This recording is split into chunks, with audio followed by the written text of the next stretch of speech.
على رسوله الكريم أما بعد أعوذ بالله من الشيطان الرجيم بسم الله الرحمن الرحيم اذهبوا بقميصي هذا فألقوه على وجه أبي يأت بصيرا وأتوني بأهلكم أجمعين صدق الله العظيم۔ معزز سامعین، آج کا درس قرآن سورہ یوسف کی آیت نمبر 93 سے لے کر 100 تک ہوگا۔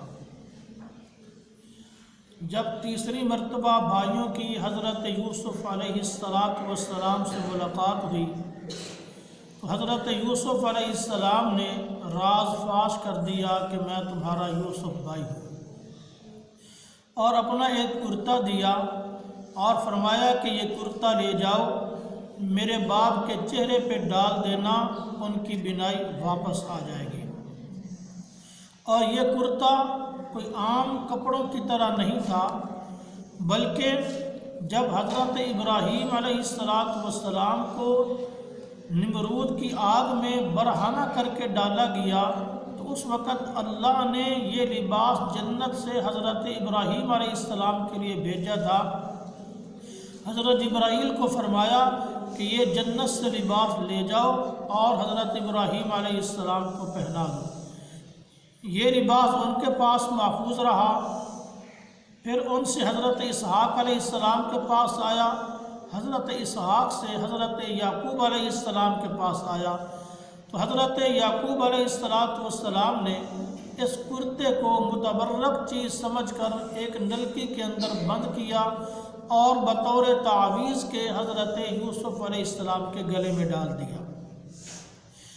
جب بھائیوں نے حضرت یوسف علیہ السلام کو کنویں میں ڈالا تو ان کا کرتا اتار کر اس کو خون سے رنگین کیا اور اپنے باپ کو آ کر پیش کیا۔ تو اس وقت یوسف علیہ السلام کے جسم سے انہوں نے کرتا اتار لیا تھا تو اللہ نے حضرت جبرائیل کو بھیجا۔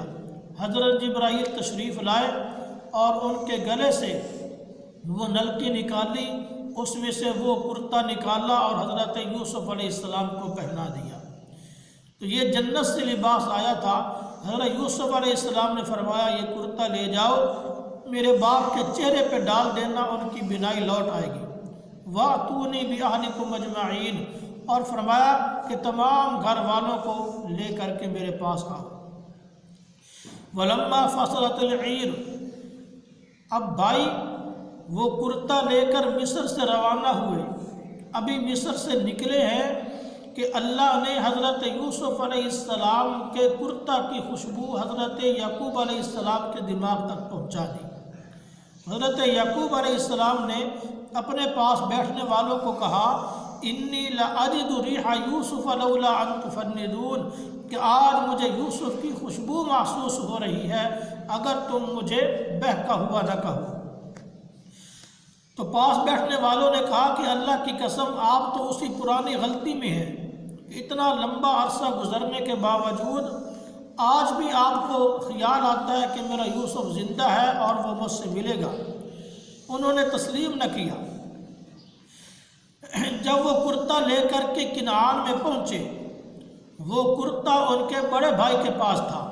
بڑے بھائی نے کہا کہ میں نے ہی خون کے اندر کرتے کو رنگین کر کے اپنے باپ کو دکھایا تھا اور ان کو صدمہ پہنچایا تھا، تو آج میں ہی جو ہے کرتا اپنے باپ کے چہرے پہ ڈال کر ان کو راحت پہنچانا چاہتا ہوں۔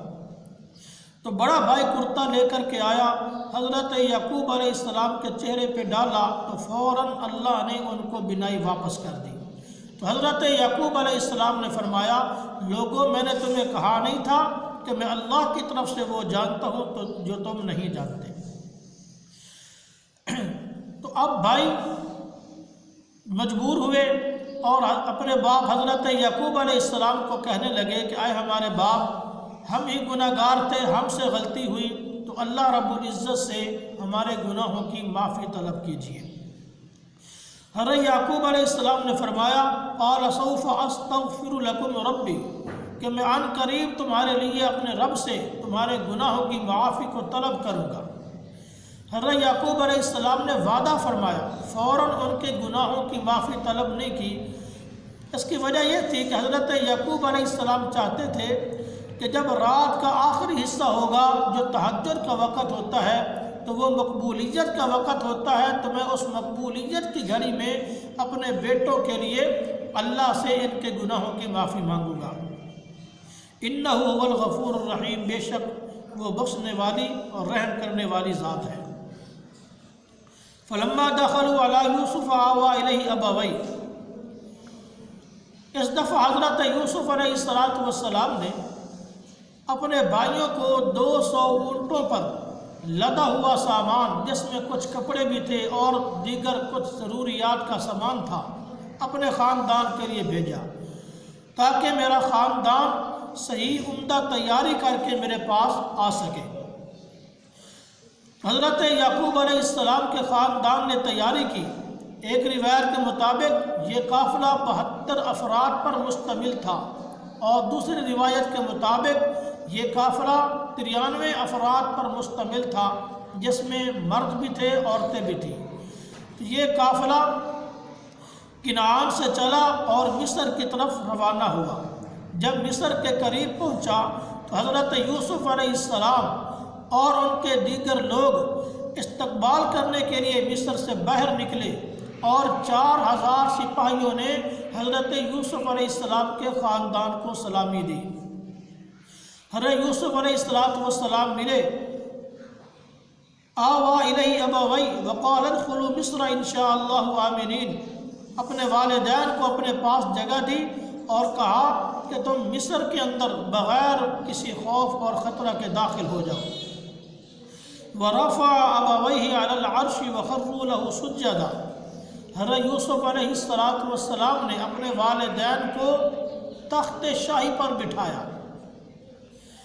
حضرت یوسف علیہ السلام کی والدہ تو فوت ہو چکی تھی جب یوسف علیہ السلام پیدا ہوئے، لیکن بعد میں حضرت یعقوب علیہ السلام نے یوسف کی خالہ سے نکاح کر لیا، تو خالہ ویسے بھی ماں کا مقام رکھتی ہے، اور بالخصوص جب وہ خالہ باپ کے نکاح میں آ جائے تو پھر وہ زیادہ ماں کہلوانے کی مستحق ہوتی ہے۔ تو اس لیے والدین کا تذکرہ کیا ہے، تو یہاں والدہ سے مراد حضرت یوسف علیہ السلام کی خالہ ہے، کیونکہ ان کی اپنی سکی والدہ یوسف علیہ السلام کی پیدائش کے بعد فوت ہو چکی تھی۔ تو حضرت یوسف علیہ السلام نے اپنے والدین کو تخت شاہی پر بٹھایا، تو اس وقت والدین بھی اور حضرت یوسف علیہ السلام کے تمام 11 بھائی بھی حضرت یوسف علیہ السلام کے سامنے سجدہ کے اندر گر پڑے۔ حضرت یوسف علیہ السلام کو سجدہ کیا، لیکن یاد رکھو یہ سجدہ تعظیمی تھا۔ عبادت کا سجدہ صرف اللہ کو ہوتا ہے، اللہ کے علاوہ کسی کو عبادت کا سجدہ کرنا ہر امت کے اندر، ہر شریعت کے اندر حرام رہا ہے۔ البتہ سابقہ امتوں میں سجدہ تعظیمی غیر اللہ کو بھی حلال رہا ہے، لیکن اس شریعت کے اندر، شریعت محمدیہ کے اندر اللہ نے کسی غیر کو سجدہ تعظیمی کرنا بھی حرام کر دیا ہے۔ تو جب سب نے حضرت یوسف علیہ السلام کو سجدہ کیا، وقال یا ابت ھذا تعویل رؤیای من قبل، تو یوسف علیہ السلام نے فرمایا اے میرے باپ، یہ میرے اس خواب کی تعبیر ہے جو میں نے بچپن میں دیکھا تھا، جو خواب میں نے بچپن میں دیکھا تھا اللہ نے میرے خواب کو سچ کر دکھایا۔ اب حضرت یوسف علیہ السلام پر 3 قسم کی مصیبتیں ہیں۔ پہلی بھائیوں کا ظلم و جور، دوسرا باپ کی جدائی، اور تیسرا جیل کے اندر قید۔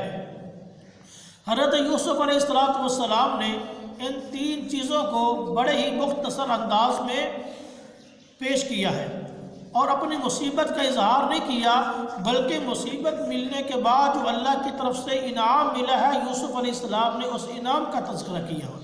یہ ہے پیغمبر کی شان۔ تو حضرت یوسف علیہ السلام نے فرمایا وَقَدْ أَحْسَنَ بِي إِذْ أَخْرَجَنِي مِنَ السِّجْنِ، کہ میرے رب نے میرے اوپر احسان کیا جس نے مجھے جیل سے نکالا۔ تو تو ایک طرف حضرت یوسف علیہ السلام نے والدین کو یہ بھی بتا دیا کہ میں کچھ عرصہ جیل کے اندر بھی رہا ہوں، اور دوسری طرف اللہ کا شکر ادا کیا کہ اس نے میرے اوپر احسان کیا اور مجھے جیل سے رہائی عطا فرمائی۔ اب یہاں دیکھیے حضرت یوسف علیہ السلام کو کنویں میں بھی ڈالا گیا اور جیل میں بھی ڈالا گیا۔